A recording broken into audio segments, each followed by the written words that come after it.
Tamin'ity fankalazana ny fetiny Pentecoste ity dia nitondra hafatra ho an'ny kristiana sy ny malagasy ny fiombonana ny fiangonana kristiana eto Madagasikara na ny FFKM izany.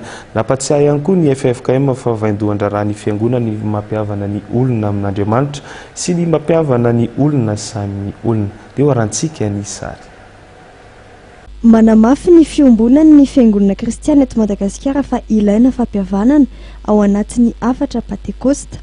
Afatra izay nosoniavy ny filoam-piangonana efatra, Monseigneur Zanak'olona Marie Arsène avy amin'ny Ekara, ny pastora Dr Rakoto Andor Modeste filoan'ny FLM, ny Monseigneur Ranarvelo Samuel John mpitarika ny EEM ary ny mpitandrina Rasendrasina Lalahady filoan'ny FJKM. Nampatsiahy ny FFKM fa vaindondra raha ny fiangonana no mampiavana ny olona amin'Andriamanitra sy ny mampiavana ny olona samy olona.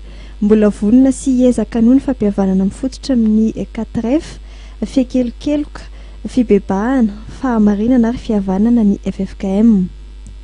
Mibaribary loatra ny endrika faharatsiany eto amin'ny firenentsika ary enika azy ny seha-pianana maro ny FFKM.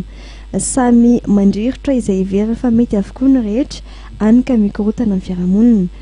Fitokonana, fitakiana, tsy fanajana ny lany, fibodona tany, fandrobana ny are-pirenena, tsy fanajana ny aina, kolokolo sy fampanjakana ny resa-bolo. Izany no tsikaritra fiangonana iainana ankehitriny. Nomarin'ny FFKM manokana moa ny herisetra miatra amin'ny FFKM toy ny fandrobana, ny laklosy mpiangonana maro manerana ny nosy. Mahatsapa ihany koa ny FFKM fa anjakan'ny tsao sy ny lainga ary ny onohony ny fiaina malagasy aka tsy fantatra intsony izay milaza ny marina sy ny diso.